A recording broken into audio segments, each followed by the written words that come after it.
चलिए आज हम लोग देखते हैं कुछ ऑब्जेक्टिव क्वेश्चंस 1 का 5 4 तक पिछले क्लास में हम लोग देख चुके थे, इसीलिए आज हम लोग 5 से देखते हैं। इसमें दिया गया है यदि द्विघात बहुपद दिया गया है और द्विघात बहुपद ax² plus bx plus c के शून्यक इसका शून्यक 2 दिया गया है अल्फा एवं बीटा। तो आपसे पूछा जा रहा है alpha plus beta is equal to dash and alpha into beta is equal to dash. तो बताया था ना शून्यकों का योगफल का फॉर्मूला बताया गया था -b/a, यानी कि इसमें क्या फिर हो जाएगा -b/a, और शून्यकों का गुणनफल का बताया गया था c/a। तो आपका क्वेश्चन कंप्लीट हो गया। बिल्कुल फार्मूला जैसा कि बता चुके हैं, यदि आप फार्मूला याद रखेगा तो आधा से ज्यादा ऑब्जेक्टिव ऐसे ही आप सॉल्व कर लेते हैं। अगला क्वेश्चन देखते हैं। अगला क्वेश्चन जो है वह त्रिघाती बहुपद से है।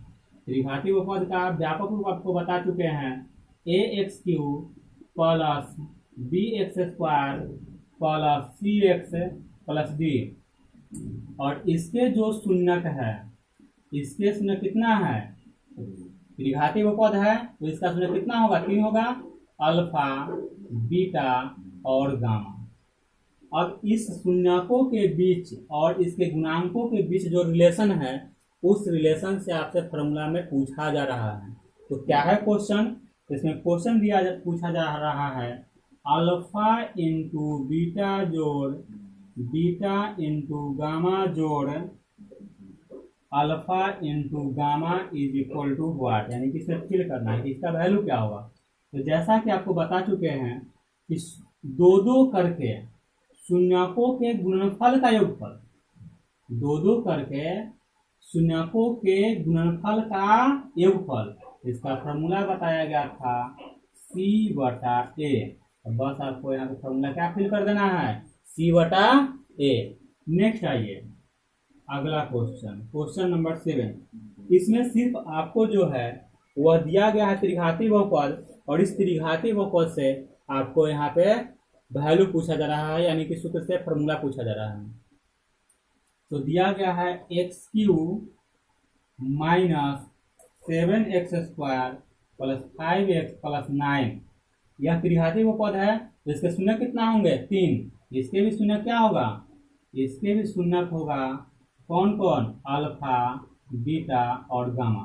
तो आपसे पूछा जा रहा है शून्यकों का गुणनफल, यानी कि alpha into beta into gamma. अब सबसे पहले इसको बनाने के लिए इसका जो सूत्र होता है हमारे पास alpha into beta into gamma का फॉर्मूला क्या होता है, तो -b/a होता है। तो अब हम क्या करेंगे, दिए गए त्रिघातीय बहुपद को इससे व्यापक रूप से कंपेयर पहले कर लेंगे। तो जब आप पहले से कंपेयर करते हैं तो गौर कीजिए a, तो x³ का गुणांक, यहाँ पे x³ का गुणांक क्या है, कुछ नहीं 1 है।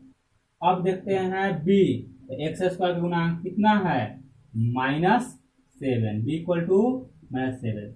अब देखा जाए c, तो c क्या है, c का वैल्यू 5 है, और d का वैल्यू देखा जाए तो कितना है 9 है। अब यहाँ फार्मूला जो दिया गया उसको फिल करते हैं हम लोग, तो -b का वैल्यू कितना है 9, a का वैल्यू क्या है 1, यानी कि आपका आंसर क्या हो जाएगा -9 आ जाता है। चलिए अब इस प्रकार के क्वेश्चन को यदि आपको आसानी से बनाना पड़े तो आप इजीली इसको सॉल्व कर सकते हैं। चलिए अब हम आते हैं अगले क्वेश्चन की। क्वेश्चन नंबर 2 क्या कहता है, इस क्वेश्चन नंबर 2 को देखिए।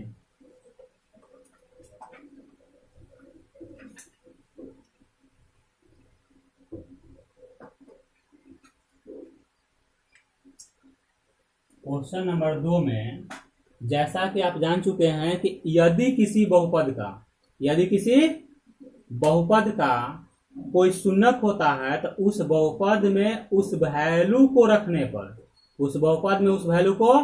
रखने पर उसका रिजल्ट आपको क्या मिलता है, शून्य मिलता है। तो जैसा कि यहाँ दिया हुआ है इस बहुपद में एक बहुपद दिया गया है P x is equal to a x square minus 3 into a minus 1 x minus 1 और इसका एक शून्यक। शून्यक कहने का मतलब कि एक्स का वैल्यू दिया गया है 1, तो कहता है ए का मान क्या होगा।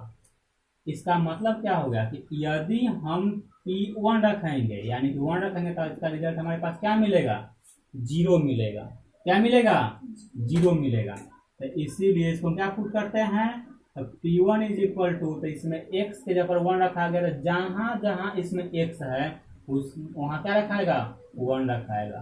तो a इंटू 1 का square minus 3 into a minus 1 into 1 minus 1, तो क्या हो जाएगा 1 का स्क्वायर 1, ए का स्क्वायर है तो ए हो जाएगा माइनस 1 से मल्टीप्लाई करने से कोई फर्क नहीं पड़ने वाला है, 3 में से गुना करेंगे माइनस 3a, माइनस 1 से गुना करते हैं माइनस 3 माइनस 1। अब क्या हो जाएगा, P1 का वैल्यू क्या है यहाँ पे 0, तो यहाँ पे क्या लिखेंगे हम लोग 0 लिख देंगे। तो क्या हो जाएगा 0 इज इक्वल टू 3 में से a जाएगा माइनस कितना हो जाएगा 2a, यहाँ पे कितना होगा तो माइनस 4 हो जाएगा। अब हम लेते हैं तो क्या हो जाएगा minus 2a is equal to 4, a is equal to 4 by minus 2, 2 से कट जाएगा यानी कि a का वैल्यू क्या हो गया माइनस 2 हो गया। चलिए और फिर हम लोग अगले क्वेश्चन की ओर बढ़ेंगे। चलिए क्वेश्चन नंबर 3 में क्या कहता है, दिया हुआ है निम्नलिखित द्विघात बहुपदों के शून्यक ज्ञात करें। निम्नलिखित द्विघात बहुपदों के शून्यक ज्ञात करें एवं शून्यांकों और गुणांकों के बीच संबंध स्थापित करें। तो चलिए जैसा कि आपको हम बता चुके हैं कि यहाँ पे द्विघात बहुपद दिया गया है। क्या दिया हुआ है, द्विघात बहुपद दिया गया है। तो इन द्विघात बहुपद का सबसे पहले क्या निकालना है, सबसे पहले क्या निकालेंगे, शून्यक निकालेंगे। और यदि आपका शून्यक निकल जाता है तो फिर उसके बीच जो रिलेशन हम बताए थे, द्विघात बहुपद का 2 रिलेशन बताए थे, शून्यकों का योगफल और दूसरा बताए थे शून्यकों का गुणनफल। तो इस रिलेशन को भी निकाले गए शून्यक से हम लोग सत्यापित कर लेते हैं। तो चलिए गौर कीजिए कि कैसे हम लोग निकालेंगे, ध्यान से देखिएगा। एक क्वेश्चन को यदि आप समझते हैं तो फिर आने वाला अन्य क्वेश्चन बनाना आपके लिए काफी आसान हो जाएगा। तो देखिए शून्यक निकालना है, तो शून्यक निकालने का तरीका आपको हम पहले भी बता चुके हैं कि क्या करेंगे, जिस किसी भी बहुपद का शून्यक निकालना है बराबर क्या लिखेंगे 0 लिखेंगे। अब आप कहेंगे कि द्विघात बहुपद सर नहीं है, द्विघात बहुपद का तो आप व्यापक रूप यह बताए थे x square plus b x plus c, लेकिन यहाँ पे ओनली फॉर एक्स स्क्वायर वाला पार्ट है और सी वाला पार्ट है, बी एक्स वाला पार्ट नहीं है। चलिए कोई बात नहीं है, हमें सिर्फ पहचानना किससे कि द्विघात बहुपद है, सिर्फ जो चर राशि है उसके घात, उसका घात 2 होना चाहिए। क्या होना चाहिए, 2 होना चाहिए। और बाकी इन दोनों पार्ट में से कोई पार्ट हो अथवा न हो उससे मतलब नहीं है। लेकिन यहाँ सजातीय फॉर्म में लिखा गया है कि जब घात 2 है तो इसका घात 1 हो जाएगा और इसमें अचर राशि का घात कितना हो जाएगा तो 0 हो जाएगा। चलिए इसका हम उसमें कैसे निकालते हैं, तो y square is equal to 3 हो जाएगा। माइनस है 3 है, इधर जब जा रहा है बाएं से दाएं की ओर जा रहा है तो क्या हो जाएगा प्लस 3 हो जाएगा। y is equal to root under 3। तो चलिए अब रूट अंडर में जब जा रहा है तो इसके 2 मूल होते हैं, 2 वैल्यू होते हैं, एक प्लस और दूसरा माइनस। तो इस प्रकार से y का 2 मान लिखेंगे रूट अंडर 3 और माइनस रूट अंडर 3, यानी कि एक अल्फा बराबर रूट अंडर 3 हो गया और दूसरा हो गया माइनस रूट अंडर 3। किसके बराबर, तो बीटा के बराबर। तो बीटा बराबर लिखा जाएगा माइनस रूट अंडर 3। चलिए पहले हम लोग समझेंगे, पहले हम लोग क्या करेंगे इजीली समझेंगे, उसके बाद तब आप लोग क्या करेंगे इसको लिखने का काम बाद में करेंगे। नेक्स्ट हमारे पास है अब इसको जांच करना है। क्या करना है, इसको जांच करना है। तो जांच इसको हम लोग कैसे करते हैं, तो सबसे पहला इसका संबंध रिलेशन था शून्यकों का अल्फा प्लस बीटा। तो फार्मूला से आइए, अल्फा प्लस बीटा का फार्मूला क्या होता है, माइनस बी बटा ए। अब जरा गौर कीजिए, यहाँ अब इस बहुपद को इस व्यापक रूप से कंपेयर करेंगे तो यहाँ x वाला पार्ट तो नहीं है, यानी कि b का वैल्यू क्या हो जाएगा, यहाँ पे 0 हो जाएगा। a का पार्ट क्या है, कुछ नहीं तो 1 है, यानी कि इसका रिजल्ट हमको क्या मिल रहा है, 0 मिल रहा है। क्या मिल रहा है, 0। अब यह हो गया किससे, जो फार्मूला था गुणांक से। अब हम लोग योगफल से यदि आते हैं तो अब हम लोग के पास योगफल का क्या फार्मूला होता है, तो जरा गौर करेंगे। अब अल्फा का मान कितना है, बड़े √3 और बीटा का मान कितना है, -√3। तो +√3 और -√3 कितना हो जाएगा, 0। तो देखा गया कि गुणांक से भी 0 आया और शून्यक से भी योगफल के तो हमारे पास क्या आ गया, 0 आ गया। इसका मतलब दोनों रिलेशन बिल्कुल क्या होता है, सेम होता है। तो प्रूव हो गया। दूसरा number alpha into beta, alpha into beta. तो अल्फा इंटू बीटा का फॉर्मूला क्या होता है, सी बटा ए। चलिए कंपेयर करते हैं, सी का वैल्यू क्या है यहाँ पे -3, ए का वैल्यू कितना है 1, यानी कि -3 आ गया। अब हम लोग आते हैं शून्यक से, तो शून्यक से कितना है, अल्फा का मान √3 और बीटा का मान -√3 आया है। तो प्लस माइनस गुणनफल में माइनस हो जाएगा और √3 को √3 से मल्टीप्लाई करते हैं 3 मिल जाएगा, दोनों से सेम आ गया। इसका मतलब कि आपका ही बनाया हुआ क्या हो गया, सही हो गया। तो चलिए अब इस प्रकार से यदि कोई भी क्वेश्चन आपके पास आता है बनाने के लिए, आप इजीली इसको सॉल्व कर पाएंगे। अब इसमें इस तरह का क्वेश्चन आपके पास सेकेंड नंबर में दिया गया है, तो आपको HW में क्वेश्चन नंबर सेकेंड बनाना होगा। थर्ड नंबर में, चलिए थर्ड नंबर जब को बनाना है, फोर्थ नंबर हम बता देंगे। और अब एक थर्ड और सेकेंड और थर्ड नंबर क्वेश्चन को आपको बनाना है, और यदि नहीं बनता है तो आपको अगले क्लास में आप कमेंट में लिख करके जरूर पूछ लीजिएगा। चलिए इसको नोट कीजिए, फिर हम आगे बढ़ते हैं।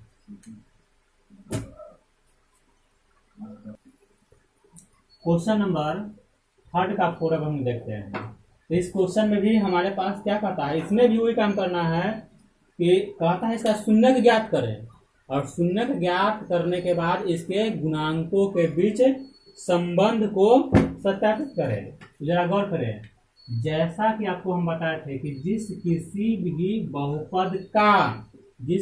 बहुपद का आपको निकालना है शून्यक। क्या निकालना है, शून्यक। उतना के बराबर हम क्या लिखेंगे, शून्य लिखेंगे। और इस तरह से गुणनखंड करना आपको 9th क्लास में आप लोग पढ़ चुके हैं। 9th क्लास में क्या है, पढ़ चुके हैं। यदि नहीं पढ़े हो 9th क्लास का, तो आपको 9th क्लास का वीडियो इसमें दिया गया है, वो प्लेलिस्ट में आपको मिल जाएगा।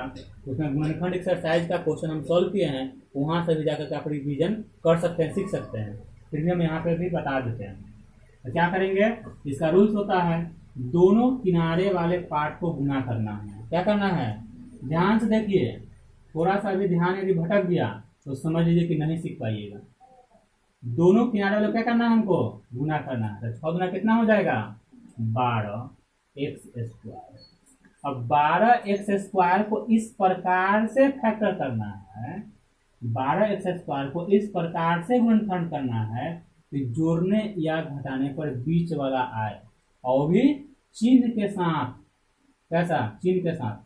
गौर कीजिए, 12 को आप लिख सकते हैं 6 दूनी 12, लिख सकते हैं कि नहीं। अब 6 में भी हम x लगाते हैं तो 6x इंटू 2x, और उसमें भी इसमें माइनस और इसमें भी माइनस, तो माइनस माइनस प्लस हो जाएगा। 6 दूना 12 x² पूरा मिल रहा है, और -6x -2x -8x भी पूरा हो रहा है, यानी कि यह फैक्टर हमारे लिए काफी उपयुक्त है। इस तरह से देखना है। चलिए अब इसको लिखेंगे 2x² -6x -2x + 6 = 0। समझ गए ना वो गुणनखंड। तो क्या करेंगे, इस गुणनखंड को करने के लिए एक बार फिर से देखिए, दोनों साइड वाले को क्या करेंगे, मल्टीप्लाई। मतलब एक्स स्क्वायर और सी वाले पार्ट को क्या करेंगे हम लोग, मल्टीप्लाई करेंगे, और मल्टीप्लाई करने के बाद इसका गुणनखंड इस प्रकार करेंगे कि जोड़ने या घटाने पर हमको बीच वाला खोजना चाहिए। 12 का गुणनखंड 4 × 12 भी हो सकता है। कितना हो सकता है? 4 × 12 भी हो सकता है, लेकिन 4 और 3 को जोड़ेंगे तो 7 पूरेगा। हमको कितना पुराना है? 8 पुराना है। तो यह गुणनखंड 4 और 3 वाला नहीं होगा। 4 और 3, 4 × 12 भी होता है, तो यह गुणनखंड हमारे लिए क्या हो जाएगा? गलत हो जाएगा। तो किसको लेंगे? 6 दूनी 12 वाले को लेंगे। यदि हमको 7 यहाँ पे लाना होता तब 4 और 3 वाला पॉसिबल था, लेकिन हमारे पास लाना कितना है? 8 लाना है। तो कितना को लेंगे? 6 और 2 वाले को लेंगे। तो चलिए अब इन दो पार्ट में ले लिए, लेने के बाद फिर क्या करेंगे हम लोग? कॉमन। दो पार्ट इस तरह से बनाएंगे। और कॉमन लेने का मतलब क्या होता है कि जिस पार्ट का कॉमन ले रहे हैं उस पार्ट में जो दोनों चीज आना चाहिए था, पहले डिजिट की ओर ध्यान देंगे। 2 और 6, 2 और 6 में कॉमन का अर्थ हो जाता है कि वैसी संख्या जो 2 और 6 दोनों को डिवाइड कर सके, वैसी मैक्सिमम संख्या जो 2 और 6 दोनों को क्या कर सके? भाग कर सके। अर्थात 2 और 6 का HCF महत्तम समावर्तक, और 2 और 6 का महत्तम समावर्तक 2 ही होता है। अब एक्स स्क्वायर और एक्स में मैक्सिमम वैल्यू क्या हो जाएगा? x हो जाएगा। तो यहाँ पे क्या बच रहा है? 2 तो आ गया है बाहर, एक्स स्क्वायर में से x बाहर निकल गया, तो क्यों x बचा? यहाँ पे कितना हो गया? 2 और 6 से जब 2 निकल गया है तो 6 का मतलब क्या होता है? 6 का मतलब हम 2 × 3 लिख सकते हैं ना। जब 2 निकल गया तो कितना बच गया? 3 बच गया। तो यहाँ पे हम लोग 3 लिख सकते हैं। और यहाँ से क्या हो गया? इसमें से भी माइनस, पहले चिन्ह का कॉमन ले लेंगे तो माइनस, क्योंकि प्लस का फॉर्मूला प्लस बराबर प्लस क्या होता है? तो माइनस गुने माइनस इज इक्वल टू होता है प्लस। तो इसीलिए प्लस में से यदि माइनस कॉमन ले लिए हैं तो एगो साइन माइनस कॉमन एगो निकल तो माइनस बचेगा कि नहीं बचेगा? तो इस तरह से यदि हम 2 कॉमन लेते हैं तो यहाँ बच जाएगा x, और यहाँ बच रहा है -3। और हमेशा ध्यान दीजिएगा, इस बात का गौर कीजिए कि आपका बनाया हुआ गलत है कि सही है। तो यहाँ पे ये दोनों पार्ट आपका बिल्कुल सेम होना चाहिए, और भी साइन के साथ सेम होना चाहिए, ना कि इसका माइनस आ गया इसका प्लस आ गया तो आपका गलत हो जाएगा। अब देखिए पूरा यहाँ से यहाँ तक में क्या कॉमन है? x -3, और यहाँ क्या है? तो 2x -2 इज इक्वल टू 0। अब हमारे पास निकालना है इसका शून्यक। तो शून्यक में क्या देखिएगा? एक बार इतना के बराबर 0, मतलब कहने का अर्थ होता है कि x -3 बराबर 0 करने का मतलब है कि x -3 को इधर रोक लिए, इसको हम डिवाइड में ले गए, तो डिवाइड में जब इसको ले जाएंगे तो 0 हो जाएगा ना। तो x बराबर क्या हो गया? 3, यानी कि x का एक वैल्यू आ गया। दूसरा वैल्यू हम लगाते हैं, अब लेते हैं चूंकि 2x -2 इज इक्वल टू 0, तो 2x इज इक्वल टू 2 हो जाएगा, x इक्वल टू 2/2 यानी कि 1। दो वैल्यू आ गया, एक को मानेंगे अल्फा बराबर 3 और बीटा बराबर हो गया 1। चलिए अब हम आते हैं, जांच करते हैं इसका क्या इसके बीच का रिलेशन क्या है, संबंध क्या है, इसको हम सत्यापित करते हैं। ठीक है ना। तो गौर कीजिए कि इसका रिलेशन क्या हो जाए। सबसे पहले हम जांच करते हैं अल्फा प्लस बीटा, सूत्र क्या होता है? -b/a। और एक चीज थोड़ा सा हम लोग यहाँ पे क्लियर कर ले कि द्विघात बहुपद के अकॉर्डिंग यहाँ पे a इज इक्वल टू, इस प्रश्न में कितना दिया गया है? 2 है। b का वैल्यू कितना हो जाएगा? -8। c का वैल्यू कितना हो गया? 6। अरे नहीं समझ में आया? नहीं समझ में आया तो फिर से गौर कीजिए, इसको कंपेयर कीजिए कितना से? x² plus bx plus c से कंपेयर कीजिए ना, तो कितना होगा? x² के गुना में एक यहाँ पे कितना है? यहाँ पे 2 है। अब यहाँ पे गौर किया जाए, x के गुना में है b के पे कितना है? यहाँ प्लस है, फॉर्मूला में व्यापक रूप में है माइनस है, इसलिए कितना हो जाएगा? -8 हो जाएगा। और c के पे कितना है? तो 6 है। कोई दिक्कत? तो अब इसके वैल्यू को रखेंगे तो -b यानी माइनस b का वैल्यू कितना है? -8 है, a का वैल्यू 2 है, माइनस इंटू माइनस प्लस हो जाएगा, यानी कि 8/2, 2 4 8 हो जाएगा, यानी 4 आ गया। अब यदि हम लोग करते हैं फॉर्मूला से आते हैं तो अल्फा का वैल्यू कितना है? यहाँ पे 3, बीटा का वैल्यू 1, तो 3 1 4, बिल्कुल इक्वल है कि नहीं है? अब आते हैं अल्फा इंटू बीटा यानी c/a, देन सी का वैल्यू कितना है 6, ए का वैल्यू कितना है 2, 2 3 जा 6, यानी कि इसका वैल्यू कितना आ गया 3 आ गया। अब आते हैं अल्फा का वैल्यू, तो अल्फा का वैल्यू कितना है 3 और इसका 1 है, 3 इंटू 3, अब दोनों सेम आ गया है कि नहीं। चलिए अब यदि हम लोग याद रखते हैं, अब आशा करते हैं कि आप सभी लोग को अच्छा से समझ में आ भी गया होगा। ठीक है, तो चलिए अब यदि समझ में आ गया होगा, यदि वीडियो अच्छा लगा होगा तो लाइक शेयर और सब्सक्राइब जरूर कीजिए।